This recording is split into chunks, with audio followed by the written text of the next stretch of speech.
teman-teman, di sini kita bakal belajar bareng tentang apa itu bantuan hidup dasar atau BHD. Nah, sebelumnya teman-teman udah tahu belum sih apa itu BHD? Jadi, BHD itu adalah pertolongan pertama yang dilakukan pada korban henti jantung atau henti napas sebelum ditangani oleh tenaga medis atau rumah sakit, yang dilakukan oleh orang awam atau orang yang pertama kali berada di lokasi kejadian. Nah, sebelum kita mengenal BHD lebih lanjut, kita harus tahu nih istilah-istilah apa aja sih yang biasa digunakan dalam BHD ini. Jadi BHD atau bantuan hidup dasar ini bahasa Inggrisnya adalah Basic Life Support atau biasa disebut dengan BLS. Jadi antara BLS atau BHD itu adalah sama ya teman-teman. Lalu untuk tindakan yang terdapat di dalam BHD dinamakan RJP atau resusitasi jantung paru, atau yang biasa disebut dengan cardiopulmonary resuscitation atau CPR.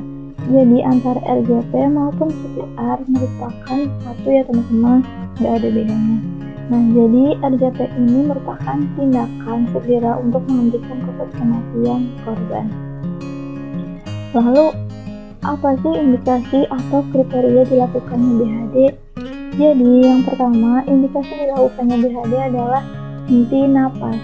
Jadi, pada korban dengan henti napas, kita lakukan BHD. Untuk kriteria henti napas sendiri, kita dapat mengeceknya atau mengetahuinya dengan cara kita lihat pergerakan dada atau perut pasien, apakah masih ada pergerakan. Lalu kita rasakan nafas pasien, apakah masih terasa atau tidak.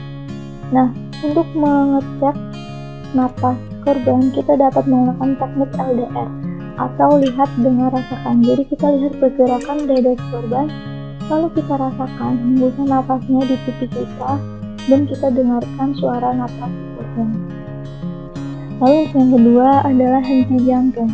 Nah, di sini kita dapat mengetahui apakah pasien itu henti jantung atau tidak dengan cara mengecek nadi karotis si korban. Jadi kita mengecek nadi karotis korban, kita rasakan denyutan nadinya, apakah terasa kuat atau lemah atau bagaimana.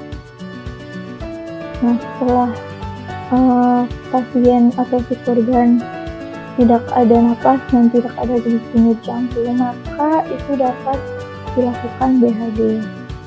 Selanjutnya, apa sih tujuan dari dilakukannya BHD ini? Jadi, dilakukannya BHD yang pertama tujuannya adalah untuk mencegah berhentinya sirkulasi atau berhentinya pernapasan. Dan yang kedua yaitu untuk memberikan bantuan eksternal terhadap sirkulasi dan ventilasi dari pasien yang mengalami henti jantung atau henti napas. Nah, untuk waktunya sendiri saat kita melakukan pengecekan nadi dan napas pada korban, waktu yang kita harus lakukan yaitu adalah 10 detik. Jadi dalam waktu 10 detik itu kita harus mengecek nadi serta napas si korban, karena kalau waktunya lebih lama dikhawatirkan si korban nantinya tidak dapat tertolong lagi. Seperti itu ya teman-teman. Lalu selanjutnya, apa sih prinsip dari BHD atau prinsip dari RJP? Nah, yang pertama itu untuk RJP sendiri dilakukan di sepertiga bagian bawah sternum atau 2 jari di atas PX. Jadi letaknya tidak boleh salah ya teman-teman. Lalu selanjutnya yaitu kedalaman kompresi 5-6 cm atau 2-2,4 cm. Jadi saat kita melakukan kompresi atau menekan dada si korban, kedalaman saat kita melakukan kita tidak boleh melebihi ataupun kurang, karena kalau kurang tidak efektif, kalau melebihi takutnya dapat memperburuk kondisi si korban. Lalu selanjutnya adalah diktail penuh atau sempurna. Selanjutnya ada kecepatan kompresi 100-120 kali per menit. Lalu ada minimalkan interupsi atau jeda dan hindari ventilasi berlebih. Selanjutnya, untuk tindakan dari RJP sendiri yaitu ada respiratory rest ya. Jika kita satu penolong maka kita lakukan 30 kompresi banding 2 ventilasi. Sedangkan untuk 2 penolong, yaitu 15 kompresi dibanding dengan 2 ventilasi. Kompresi di sini adalah maksudnya kita menekan dada si korban, dan ventilasi di sini maksudnya adalah memberikan bantuan nafas pada si korban. Lalu untuk ventilation rate-nya atau memberikan nafas si korbannya, itu bisa dengan beri nafas buatan setiap hitungan detik ke-6. Itu dilanjutkan dengan kompresi seperti itu ya teman-teman. Nah, untuk selanjutnya, langkah-langkah dari BHD sendiri kita perlu tahu teman-teman. Jadi ada langkah-langkah untuk kita melakukan BHD agar tidak terjadi kecelakaan. Nah, untuk langkah-langkahnya sendiri kita biasa singkat dengan nama DRSCAB. Jadi singkatannya mudah ya teman-teman, yaitu DRSCAB. Untuk D yang pertama yaitu D, danger. Danger di sini kita harus waspada atau awas. Pertama, kita pastikan keamanan, aman penolong, aman diri sendiri. Saat kita akan menolong ke pasien, paling tidak kita harus menggunakan APD yang sesuai. Untuk seperti saat ini, karena sedang pandemi COVID, maka kita gunakan APD berupa masker. Seperti itu. Lalu yang kedua adalah aman lingkungan. Nah, aman lingkungan di sini maksudnya adalah saat kita akan menolong si korban, kita harus pastikan lingkungan si korban itu adalah kondusif untuk kita tolong. Jika masih ada masyarakat atau orang-orang yang berkerumun atau yang mengerumuni si korban, kita bisa singkirkan orang-orang tersebut terlebih dahulu untuk mengamankan lingkungan. Dan jika si korban berada di jalan atau di mana yang masih berbahaya, kita bisa pindahkan korban ke tempat yang lebih aman. Lalu selanjutnya adalah aman pasien atau aman korban. Nah, di sini aman pasien atau aman korban maksudnya adalah pasien dalam kondisi yang memungkinkan untuk kita tolong. Jadi pasien tidak dalam kondisi tertimpa runtuhan atau tertimpa benda berat apapun. Jadi kita harus pindahkan itu semua dulu sebelum kita menolong si korban. Selanjutnya adalah R, yaitu respon. Kita mengecek respon si korban atau pasien. Nah, untuk cek responnya sendiri itu ada 4 ya teman-teman. Yang pertama, alert atau sadar penuh. Jadi si pasien atau si korban ini saat kita datang ke lokasi sudah dalam keadaan sadar dan bisa diajak untuk berbicara. Lalu selanjutnya adalah verbal. Untuk tingkat respon verbal ini, si korban baru merespon jika kita panggil nama atau beri rangsang suara seperti pak, bangun pak, bu, bangun bu, seperti itu baru mereka kenal. Lalu yang ketiga adalah pain. Untuk pain sendiri responnya yaitu dengan cara kita memberikan rangsang nyeri. Nah, si korban baru akan sadar jika kita memberikan rangsang nyeri kepada pasien. Rangsang nyeri sendiri ini biasa kita melakukan dengan cara mencubit bagian dada si korban atau bagian punggung tangan si korban. Lalu selanjutnya adalah unresponsive, yaitu si korban tidak sadar sama sekali. Nah, jika si korban tidak sadar sama sekali, maka kemungkinan lain kita harus pertimbangkan. Nah, saat melakukan cek respon ini juga kita harus perhatikan apakah si korban ini kemungkinan mengalami trauma leher atau tidak. Seperti itu. Lalu selanjutnya adalah shout for help atau call for help, yaitu kita meminta bantuan dari tenaga medis atau rumah sakit. Nah, kita dapat meminta bantuan melalui telepon atau melalui orang lain atau berteriak atau seperti apapun. Namun perlu diketahui teman-teman, saat kita melakukan atau meminta bantuan, kita harus tetap ada di samping si korban atau kita ya teman-teman. Karena apa? Karena ditakutkan jika kita meminta bantuan dan kita meninggalkan si korban sendiri, takutnya si korban nanti malah kondisinya khawatirnya semakin menurun atau semakin buruk karena tidak ada orang yang dapat menolong di sampingnya. Seperti itu. Lalu untuk selanjutnya itu adalah circulation. Nah, seperti tadi yang udah dijelasin di awal, untuk cek napas dan nadi itu kita lakukan bersamaan selama kurang dari 10 detik. Nah, jika nadi tidak teraba, maka kita bisa langsung melakukan yang namanya RGP, yaitu 30 kompresi dibanding dengan 2 ventilasi. namun jika nadinya terabai, kita harus tarik jalan napas dulu dan pernapasan si korban. Baru setelah itu kita melakukan tindakan selanjutnya.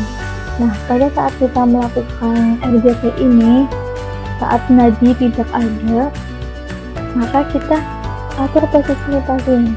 Pasien telentang di atas permukaannya keras dan besar, posisi penolong di samping pasien dengan siku lurus dan tidak boleh mendekat. Ya, selanjutnya yaitu adalah airway. Dalam airway atau jalan napas terdiri dari 2 tahap. Yang pertama adalah membersihkan jalan napas si korban dengan cara finger shot atau mengambil sumbasan atau benda asing yang terdapat di dalam jalur napas si korban. Misalkan ada benda asing berupa makanan di dalam mulut atau di dalam tenggorokan, sebisa mungkin kita singkirkan benda asing itu terlebih dahulu. Lalu yang kedua, setelah kita bersihkan, kita buka jalan napas korban dengan cara teknik jaw thrust atau Hatfield Smith. Nah, untuk pasien yang dicurigai adanya trauma cervical, kita menggunakan teknik jaw thrust. Sedangkan untuk pasien yang tidak dicurigai ada trauma cervical, kita menggunakan teknik Hatfield Smith. Hatfield Smith ini yaitu tekan bahu angkat dagu, lalu kita buka jalan napas. Seperti itu. Selanjutnya breathing. Nah, breathing ini kita berikan napas buatan kepada si korban. Nah, untuk napas buatan sendiri terdapat beberapa teknik. Nah, untuk teknik yang biasa digunakan adalah mouth to mouth, yaitu dari mulut langsung ke mulut.